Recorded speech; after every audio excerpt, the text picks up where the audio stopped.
Cities Coalition. Today, we're gathering virtually to explore the innovative strategies and solutions aimed at advancing accessibility to electric vehicle charging and biodiesel at local fueling stations. With the ever-growing demand for sustainable transportation options, it's imperative that we collaborate and leverage the latest technologies and initiatives to facilitate this transition. Throughout the next hour, we'll hear from distinguished experts in this field who will share insights on government support for EV and biodiesel initiatives, strategies for enhancing client success with EV charging solutions.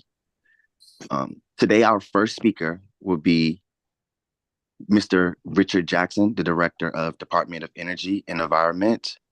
We also have Nick McNulty, Director of Client Success Team at Blue Whale EV LLC, and Burl Hegwood, a renowned biofuel expert from SESI. So before we begin, I'd like to extend our gratitude to all the speakers for generously sharing their expertise, and to each of you for joining us today. Your participation is instrumental in driving positive change and shaping a more sustainable future. So without further ado, let's dive into our first session and explore the government initiatives in support of EV and biodiesel with Mr. Richard Jackson.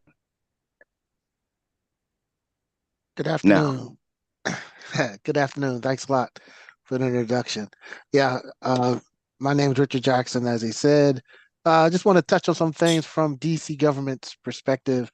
I think it's a very timely topic, a very useful topic because it fills a gap that for me and for our agency see a need for, right? In conversations I've had, and the way I've always described this is as you run a race trying to get to that finish line, there's different points of transition. As we shift toward 100% EV, there's a transition period. And that's what this fills in terms of gas stations and how they become incorporated into a future that looks different than what it does into today. And I think the government does play a part in that. A DC government, at our agency, we have a gas advisory board. And so originally that board was created to assist gas station owners who wanted to transition from a service center type business to a business that would offer gas in convenience stores. So kind of a dated concept that it was created on. It's still there. One of the things we are doing is revisiting that board and converting it to something that would be more advantageous to gas stations that would be, that sees the future for what it is in terms of how they need to transition from, say, 100% just gasoline offerings to something more what the future will look like, which is electricity. And how do you incorporate charging stations into your business? So we're revisiting that model that we have for that gas advisory board and how it can become more beneficial to gas station owners. Again, I think this topic is just so very timely because as we transition, this is one of the areas that don't get talked about a lot. And how do we service the community? How do we work with small business owners to assist them in this transition to allow them to still be profitable and coexist in the new environment that's being created all around them? So our role is to assist with that, either through, like I said, the advisory board that we have in place, grants and stuff as we look at power profiles throughout the city. How is our energy administration taking into consideration how do we assist small businesses as they make this transition? And that's really where the services we have to offer, working with, is there a way to provide financing? Is there a way to do more outreach to small businesses and how they can, become aware of what services we offer and move in that way? I think a subject that came up the other day was, as you transition, what happens to underground storage tanks, which is another area that we delve in. That's critical long term in terms of what happens to those tanks. Are those tanks going to stay in the ground? How does EPA's underground storage tank program figure into this new paradigm of how gas stations will operate? And so that's another question that we'll be posing to EPA in terms of what are their thoughts for moving in that direction. because the tanks can't stay in the ground. Is there a way to maybe remove the tanks, give credits? We don't know, but it's definitely something we need to start talking about now because, as the future shifts and continues to change, it's better to have those conversations up front versus having those conversations at a time where it feels more like a scramble than when we can actually think it through and come up with some solutions that make sense, but will take some time to implement. So we're asking those questions. We would welcome input. Um, Mr. Anton and his organization has provided us some good questions, making us take a step back to really revisit some good issues that sometimes get skipped over because we're looking at that bigger picture or further down the road than we need to be looking at. We need to also take care of some of these intermittent issues because that's part of that transition. You can't just jump from here to there. It takes time to get there. And I'm an old track guy. I used to run track a lot, so I did the hurdles. I'm always looking at the next hurdles. Sometimes we just want to look at that finish line, and that's when you have those stumbles. So, to me, this is one of those opportunities as we move down the track to address an issue that a lot of people just look past because it's just not forthcoming. So we do grants, we offer outreach, we welcome conversations. As we develop policy in the district, we would welcome an opportunity to have those conversations with small business owners, like I said, so that we can ensure that we're providing you with alternatives down the road that may be beneficial to you. We also work with DC Government Green Bank, and maybe that's another avenue to provide assistance that allows businesses to transition. So that's another area we would welcome input on as well. And so, uh, but for DC government, that's where we're at. I'm looking at this transition because to me, that's really where the work needs to be done. I think it's kind of been solidified that we're going to be EV, but even though we're going to be EV, that doesn't happen overnight. We need to have something in place that gets us to that point. And so that's why I keep saying that word over and over again, transition, because it's so important and it just summarizes exactly where we need to get to. And we need to work with businesses that will be providing those services to residents in terms of how we get there. So the more we're able to work with businesses and and assist them, the residents will get the most benefit out of it. So that's what we're trying to get to. And anything we can do to help with that is what we want to offer. So those are the type of services that we can offer to an issue that is, like I said, underappreciated, but it's so very important. And with that, I'll turn it back over to the heavyweights here. Hey, Thank Drew, you so much, Mr. Jackson. I'm sorry, go ahead. I just want to jump in really quick before the next speaker. I just wanted to say, Antoine Thompson, everyone, glad that you all can be here. I just wanted to just share two quick things to follow up on that. One is that right now, throughout much of DC, parts of Maryland and North Virginia, when you go to your traditional fueling station, there's very limited to no access to EV charging. It's very limited to no access to biodiesel. I was just on a call this morning. I live in Prince George's County and very involved there. And there was a 7-Eleven, and I asked, they said, oh, yeah, we're going to put 2 EV chargers and we're going to make some others make ready so that as the demand grows, we'll do that. But then I asked the question, are you going to have diesel fuel there? And they said they weren't sure. And I said, well, can you check? Because let's look at the better grades of diesel and, biodiesel and different, B85 or B100. And so they said, oh, we hadn't been asked that question before. And so, we go to most of these fueling stations, and that's just not as present in our region compared to like California, where over almost half of the biodiesel in the country is purchased in either California or the Midwest, and then the rest of the country. And the same is true for EV charging. Everyone in DC and Maryland and Virginia, over 50% of our residents do not have a garage. So as we talk about this transition, we also have to make sure that we are very aggressive in deployment of cleaner technology in public places. So the fueling stations become a great place for us to look at. And it's ironic that some of the small mom and pop fueling stations don't realize how fast the change is happening, but local and state and federal governments are seeing their gas tax revenue go down, and we've got to share that alarming information with these small mom and pop owners. So I just wanted to share that with you all. Thank you so much, Mr. Thompson. Okay, the next speaker that will be presenting is Mr. Nick McNulty. Nick McNulty, excuse me, is responsible for comprehensive customer satisfaction, excuse me, guys, through the efforts of the Blue Whale Client Success Team. He and his team work closely with customers to ensure they receive optimal services and products throughout the EV adoption process. Nick will continue to develop customer relationships and promote improvements to the overall VW EV sales and operations efforts. His teams will ensure continued customer satisfaction, develop opportunities to expand services, and assist with client administrative compliance while providing a first-class experience throughout.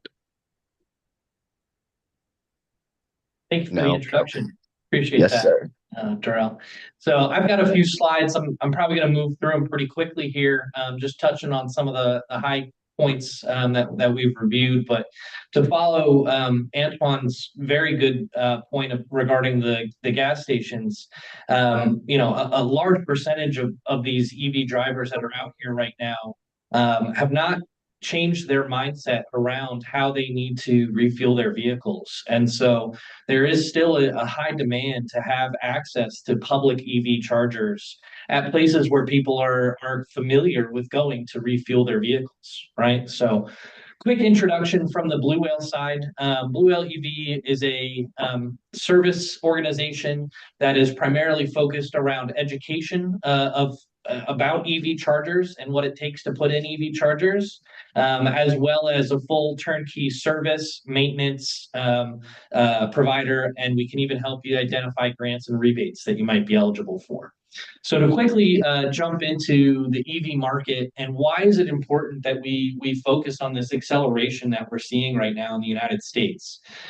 Just to quickly touch on it, I'm sure many people are familiar, but there's a lot of benefits to EV that are really driving people to start to convert and transition away from traditional ICE vehicles, gas vehicles, to electric vehicles, right? And so these are just a few of the reasons that are called out.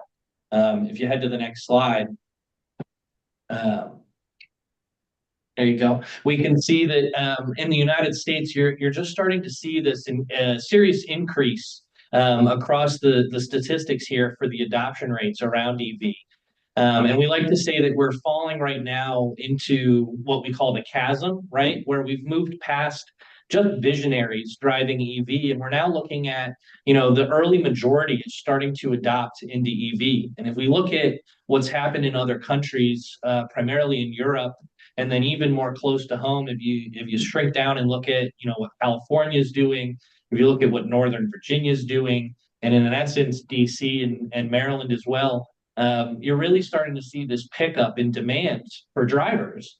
And the number one reason that you hear for people not willing to convert at this point or to transition over is the lack of EV charging stations that are available to them. So you can see as the number of cars go up that are being sold that are EV, the access to these charging stations become more and more prevalent and needed.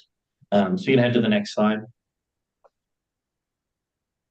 So looking at where are these stations going to be located that people are going to need to be able to access them in order to charge their vehicles. So while we often are heard saying, most people charge their vehicles at home and at work, right? You've got maybe a level 1 or a level 2 charger at home. Maybe if your work is up to speed or they're ahead of the curve, they've got a charging station available. That's great. That'll take care of your daily commute and you won't have to stop and fill your car as frequently. But what about if I want to go on a long road trip? Or what if I'm just out and around town and I didn't have a chance to stop and charge my vehicle today? That's where this public charging is going to be crucial, right? And so we talk about places like having access in parking garages or public parks or places like that. That's great, and that's going to help supplement where these charging stations are available and accessible to the public. But that doesn't get away from the fact that you're still going to need some of these charging stations to be located at traditional refueling stations. You're talking about, fleet depots or gas stations or just places alongside the highway that you're going to be able to pull over and get a charge. Next slide. So, okay, we've talked about, what the country is doing. Let's talk a little bit about what DC is looking to do with their charging stations. So it looks like my graph may be a little washed out here, but essentially what you can see is that DC is committed to putting in a minimum of 7,500 charging stations across all 8 wards by 2027.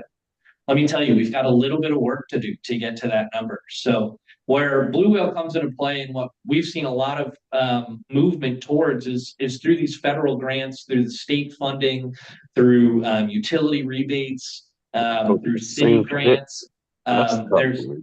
There's lots of opportunity there to be able to go out and fund these programs to push to get us to the targets that we have, to getting us closer to these numbers that you see in DC. Next slide.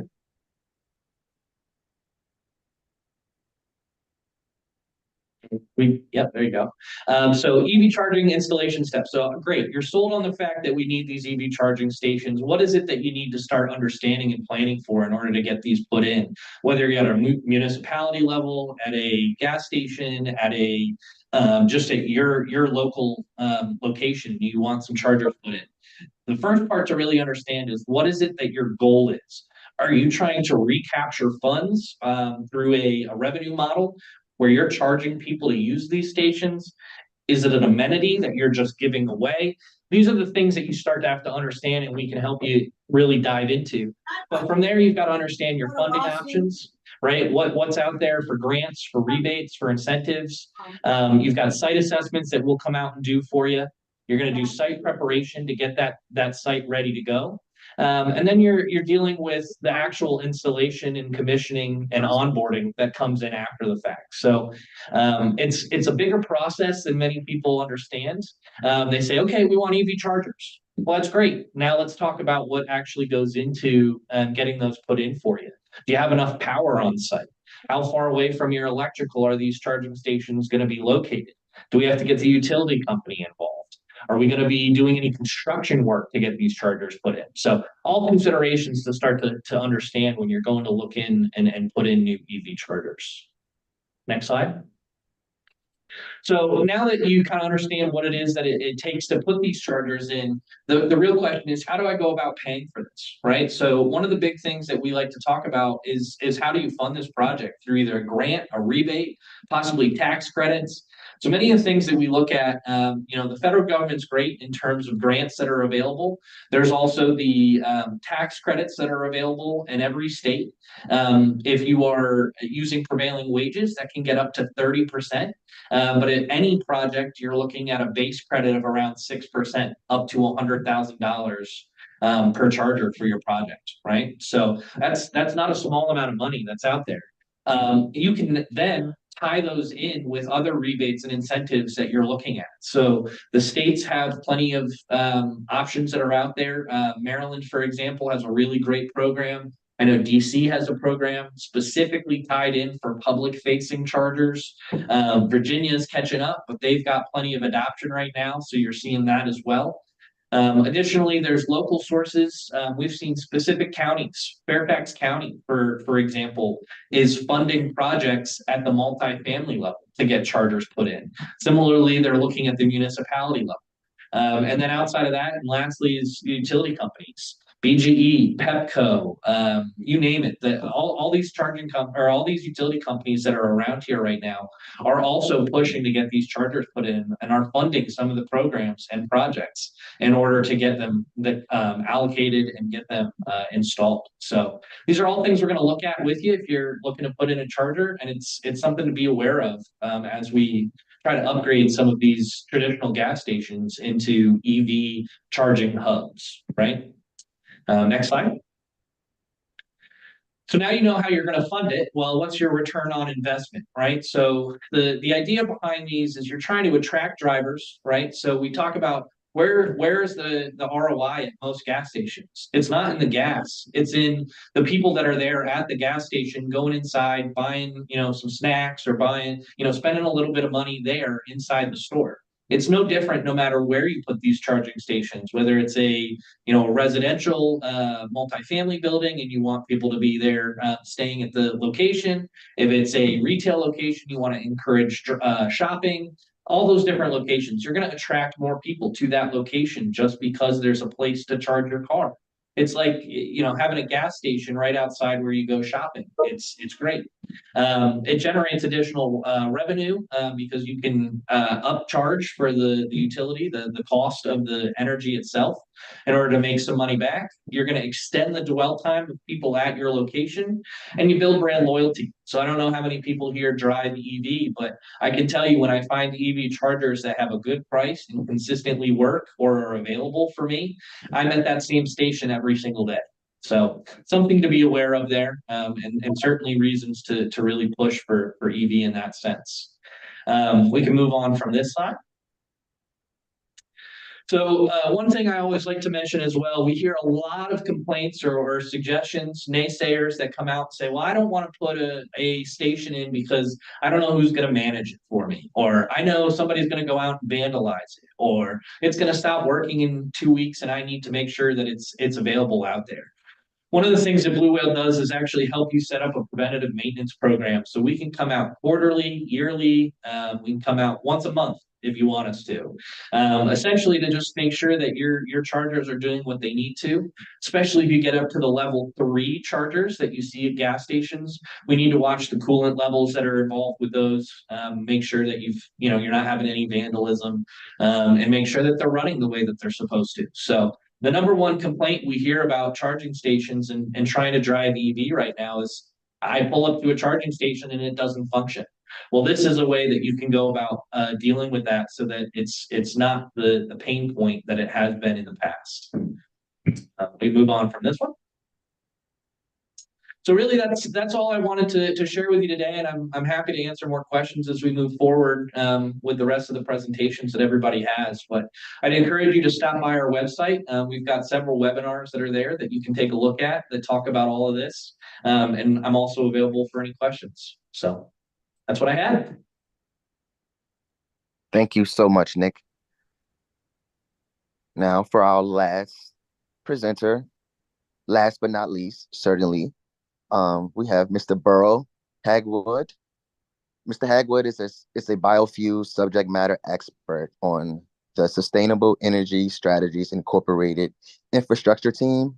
For over 30 years, SESI's team has worked with national, state, and local stakeholders by providing a range of services, including project management, grant writing, infrastructure development, and serving as a government and industry liaison. SESI is also an active Clean City stakeholder, which we greatly appreciate them for. Mr. Hagwood has worked as a professional volunteer and an advisor in the clean fuels industry for over 40 years. He has immersed himself in various roles, always with an entrepreneurial spirit and fervently advocating sustainable energy solutions. Thank you so much, Mr. Burl Hagwood. You can take it away, boss. Thank you, Darrell. And thank you, Antoine. I appreciate the opportunity the Greater Washington Region Clean Cities Coalition has provided us to make this presentation. And Antoine, thanks for your unbridled enthusiasm and leadership.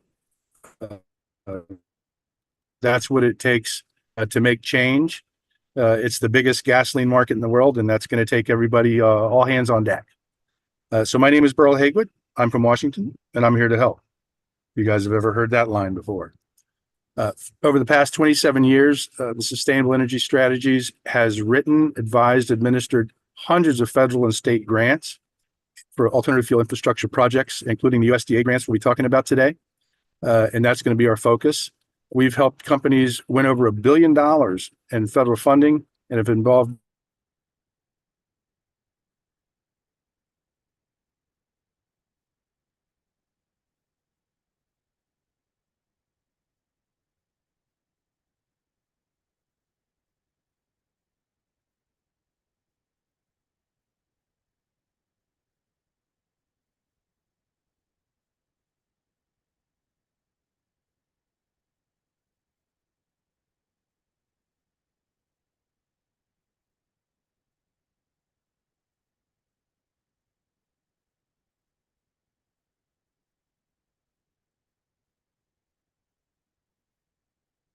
and what you can do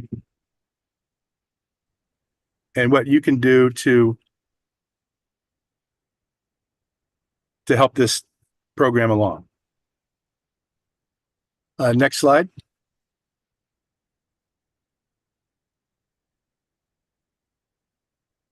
So I'm going to give you a guided tour of the information in this presentation.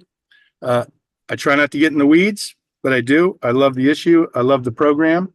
So I will go into some detail, but I'll try and skip over some because it's reference material for you. There won't be a test, and you'll receive a copy as a reference.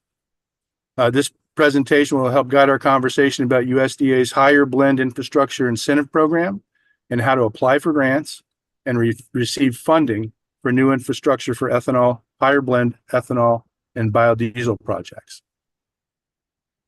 Next slide. Period is here. So, I had a feeling. So I want to say, business is personal and everybody's business is different. We have the easy button. Say, hey, Sari, call Burl Hagwood. So you have a lot of resources at your disposal, and all you got to do is call. Which Burl? Hagwood or Hagwood? Hagwood. Calling Patricia Hagwood, iPhone. Nope, that's sorry. I don't know. I call.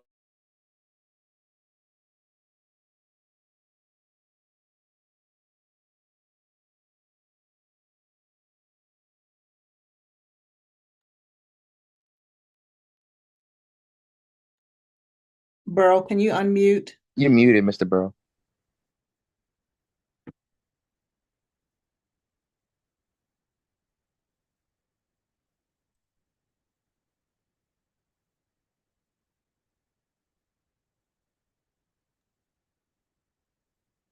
Can you hear me now? Yes, sir. So you go back to slide 3, where business is personal.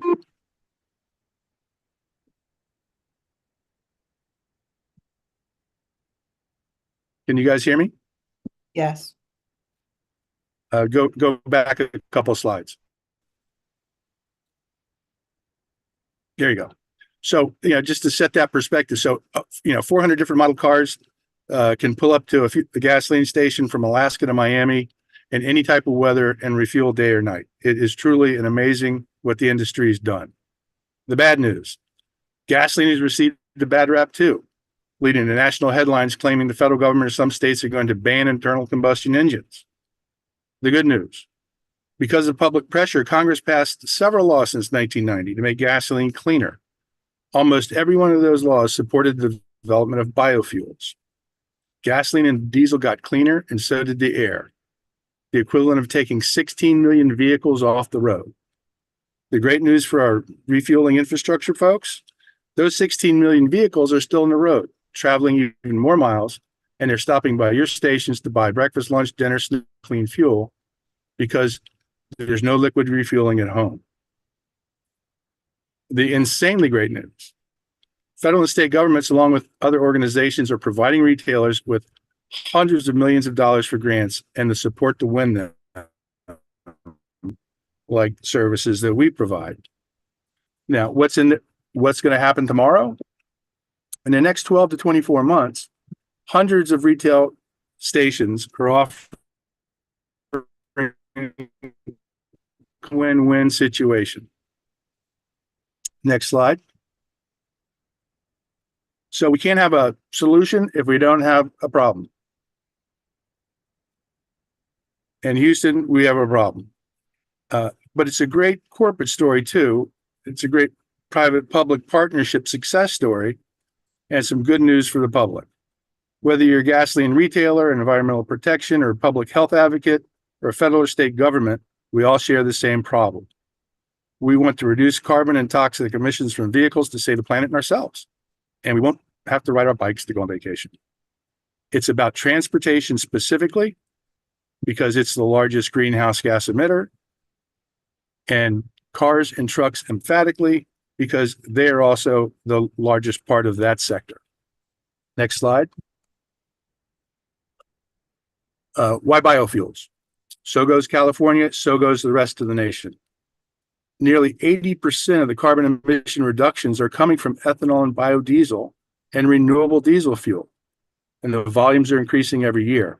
So we have a model and it's working. Next slide. So why biofuels? To reduce carbon. That's what we're trying to do.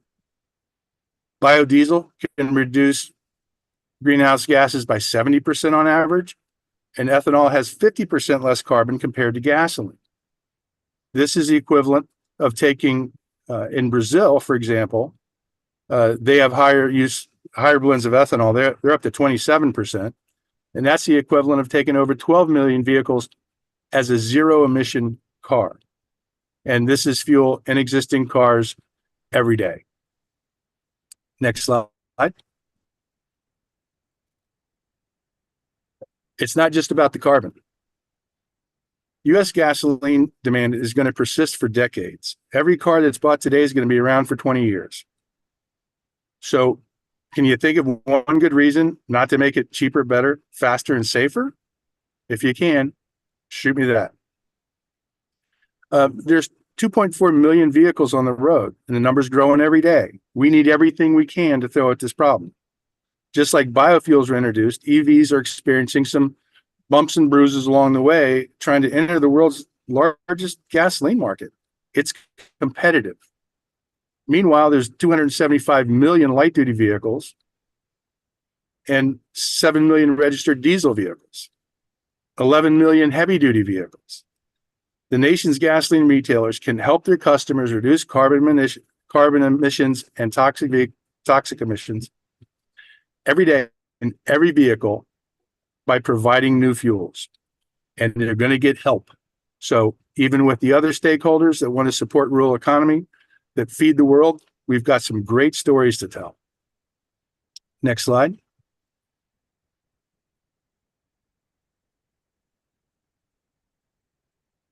So why biofuels? There's got to be something in it for you. For every stakeholders, there's something here. More is better. And so is cheaper, better, faster, and safer when it comes to protecting your investment, whether it's your personal investment or whether you're investing in a retail station. We all have to work together to sustain our investments because more is better. More biofuels creates more jobs create more customers who buy more food and fuel, and more sales of cleaner fuel result in more clean air. And that clean air is going to help reduce healthcare premiums, taxes for your customers. It will help gasoline retailers avoid stricter measures and bad business outcomes from the need to reduce crude oil consumption and vehicle emissions. It's going to be on our radar. It's been there since 1990, and it's going to continue. If we don't make progress, it'll get tougher. Next slide. And this is the most important part. You know, as we transition to newer vehicles, more efficient vehicles, we have to deal with the vehicles on the road. And that is something that they can do if they're provided a fuel and the consumers were educated and the retailers were educated. There's a link here to a great video with an environmental group, Groundwork Elizabeth. And the environmental community is catching on again. They were one of the biggest supporters of the renewable fuel standard. But at the same time, ethanol has received a lot of heat too.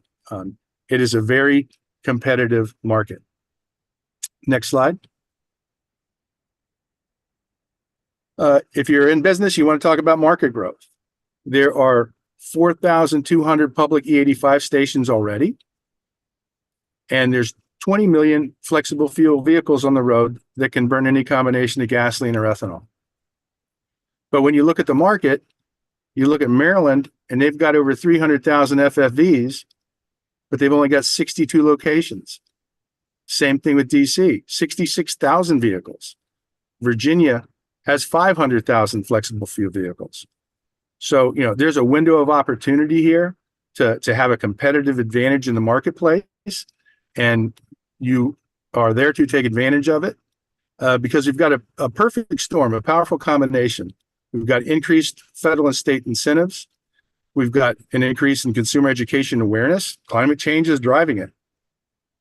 Demand for cleaner products, cleaner fuels, cleaner cars. And the good news is it's higher profit margins for retailers. So you need to really look at your strategic plan, and we can help you develop that. So let's look at E15, an amazing growth. Over 3,000 stations now sell E15. Over 6,000 stations sell E85. And with the right dispenser, you can take that E85 and blend it in and create different levels of higher blends of ethanol. Next slide. Next slide. Next one too. So nobody wants to take a risk. Well, there's a lot of stations that have paved the way for this, and it's all about taking the risk out and having a quality guarantee. These are some of the largest retailers in the world, and they are having success. So I would advise you, you may not be first, but you don't want to be last. Next slide. Selling higher blends of ethanol and biodiesel saves and makes money. It saves money for the consumer. It makes money for the retailers. They're experiencing higher margins and increases in sales, and that makes good business sense. Next slide. What drives drivers? Pricing. Higher octane fuels available at a lower cost. Sell high octane with a higher profit margin. Give consumers a choice before they choose an alternative supplier. It's a competitive market, and this is an advantage, a differentiator, something you can advertise, something you can promote. Next slide. What drives drivers? Price signs impact sales. Sites with E15 on the price, on the sign, sell 49% more volume. 400 stations have been added in the last year, which is a 15% increase. 254 are standard pumps. And this effort is saving consumers $20 billion a year. That is a great story for retailers when people always have the attitude, oh, I can't control the price. Well, they can control what they buy. Next slide. Don't drive drivers away. Here are some lessons learned. Antoine wanted to talk about success stories and how we help. It's about octane. So call it E88. Make it look different, but don't make it look orange. And so there are different restrictions for different states, and we can work through that with you because there's lots of case studies and information to go by. Next slide. And one of the other things that there's some work underway is looking at the ethanol label to create it as a positive rather than as a negative. Every gasoline pump in the United States is labeled, this contains 10% ethanol, but I've given tests, I've given surveys, and over 90% of the people don't know why. So there's an effort to turn that into a positive that says this contains 10% ethanol because it lowers carbon monoxide, it lowers carbon emissions, and it lowers toxics. So that's again something underway. Next slide. Biodiesel is experiencing the same type of growth, but it's not just with road. 5% of the on-road is on-road diesel, and we're looking at 6 billion gallons by 2030. But there's also new markets: jet fuel, rail, ocean-going shipping, home heating, emergency electric generation. Next slide. And it's all about quality. You can't have a successful program if you don't have quality. And the biodiesel industry is doing their part to make sure that every product it meets the standards, so you don't have drivability problems, because you can't get that customer back once you have a bad experience. Next slide. And there's a commitment to get to net zero. Ethanol is looking at net zero by 2050. And then you're truly looking at a zero emission vehicle that has a carbon sink because it's coming from a renewable fuel. So it is well on the path. The days of gasohol are over. This isn't your parents' ethanol. It's a brand new game with lots of different benefits. Next slide. So we're going to talk about funding opportunities. And again, hit the easy button. There are all sorts of groups that are here to help. We're here to help. The Greater Washington Region Clean Cities Coalition Program is here to help. The American Coalition for Ethanol, Growth Energy, Renewable Fuels Association, National State Corn Growers Association, and federal state incentives. You are not alone in this. Pick up the phone and get help. And this presentation will give you a document to walk through that process. Next slide.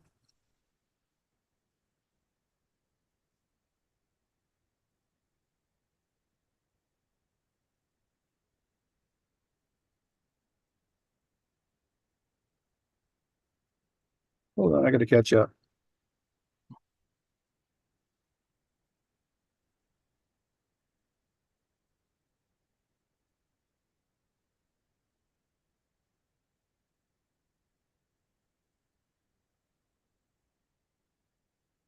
$450 million has been awarded, and there's about $200 million more on the table. It's a cost share. You can apply. Each window is about 15 million. It can be up to 75% for retailers with less than 10 stations, and you have 36 months to complete the grant project. So it's a process. And next slide. There's still time. The funding windows are open, and is your window of opportunity for your business? Are you open for business? Next slide. Who can apply? Transportation fueling facilities, fuel distribution facilities. And again, this presentation will walk you through that process. Next slide. There's 68.5 million for transportation fueling facilities. There's 18 million for fuel distribution facilities and 4.5 million for home heating oil distribution facilities. Next slide. Which biofuels are eligible? 15% or higher in biodiesel, such as B20, and there's a lot of efforts underway in DC for E100. Next slide. This provides you with the caps of what you can use for dispensers and what you can use for storage tanks. Next slide.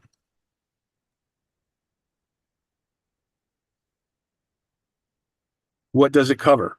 It covers the pumps and dispensers, but what it does not pay for is construction or equipment that would have been occurred regardless of the grant project, such as new station tanks, using equipment and vehicles purchased on property cost administering the grant. So you got to make sure that you're eligible, and we can walk you through eligibility.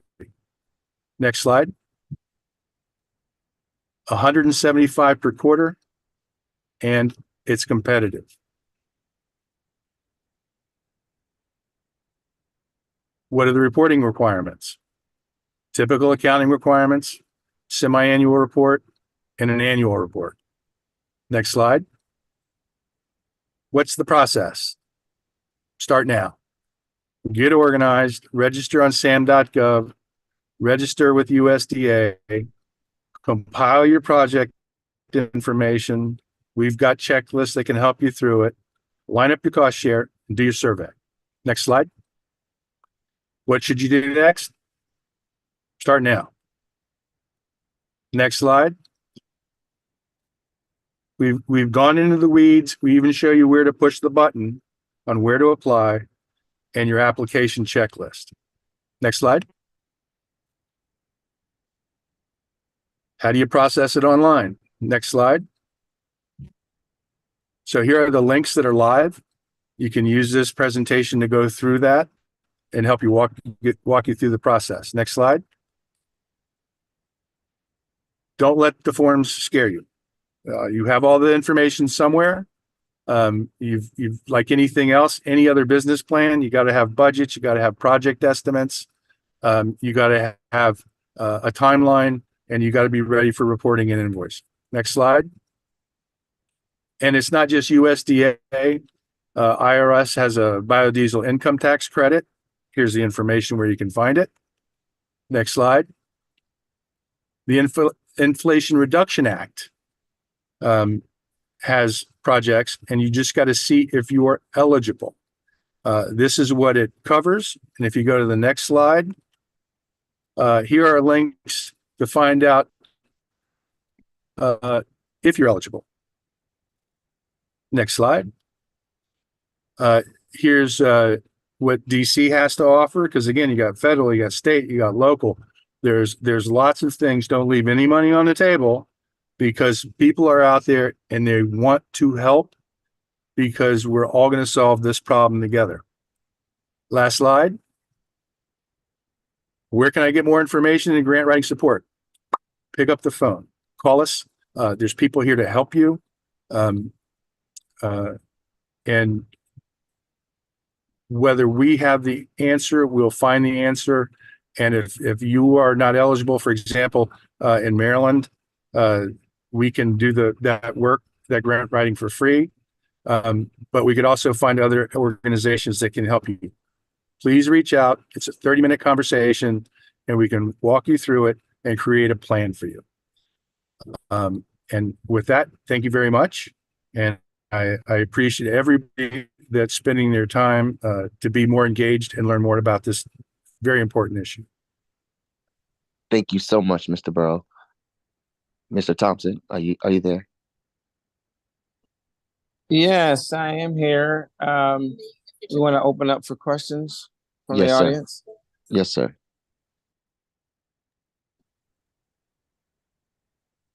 Well, now, does anyone have any questions for any of our speakers?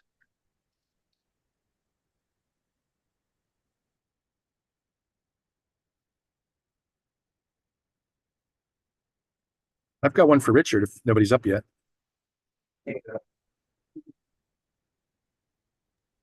Richard, I think what you guys are doing with stakeholder engagement is critical. For a private company to go to another private company and say, hey, let's talk and do business is one thing. But for the state government to bring stakeholders together for a conversation is one of the most critical things we can do, because as you said, we have to understand their hurdles. There's lots of resources, but until we can have a conversation about those hurdles and the opportunities and put them together, it's going to take a long time. So my hair's off to you for what you guys do. And I think that's going to be a model for other ones. And I'm going to try and implement what you're doing in Maryland, because I think that's one of the first steps we have to have. So, Yeah, thank you. thank you. I totally agree. And yeah, it's putting everybody in a room together where it kind of takes the competition out of it, and it's just a matter of providing that information and learning some of the commonalities that everybody faces does make a big difference, and takes down some of those barriers where, for certain issues we can all work together because it's the common good that we need to be focused on. So I appreciate that. Thank you. And it is truly a common good. It's a win-win-win for everybody. And there's not an organization, a company in the world that I can't make a connection to where it's a win.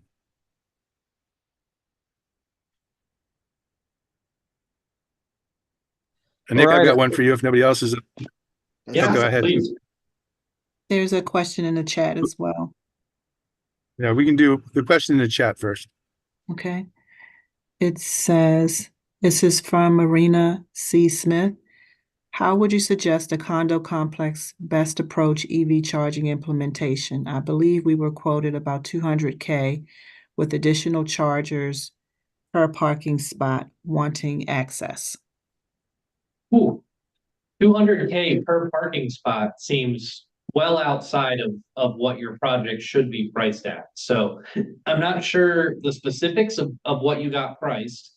It sounds like you may have been priced level 3 charging in individual parking spaces. So rather than try and problem solve for you in the moment, what I would suggest is that you reach out to Blue Whale EV. We can come out and do a free consultative visit.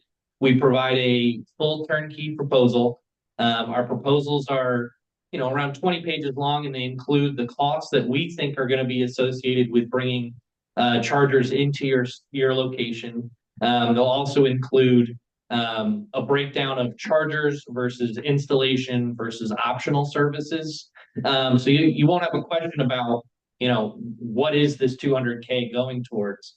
The other thing that I would make sure that you kind of understand is if the utility company is involved, that's going to bring in new costs if you don't have adequate power. But there are chargers that are out there today that are specifically targeted to meet the threshold of what you have for adequate power on site and not go beyond that. So I've had properties where we can put 50 chargers on an almost maxed out panel, but because of the technology within the chargers, you're able to say I've got charging stations available to every parking space without necessarily having to have this expensive new utility brought in. So to me, it sounds like maybe whoever provided you that quote had a misunderstanding or wasn't trying to do some cost engineering with you. But that is something that we'd be happy to do. If you want to reach out, my information is available, and I can also post it in the chat. Our team typically starts with a Zoom call to understand what the scope of your project is that we want to understand.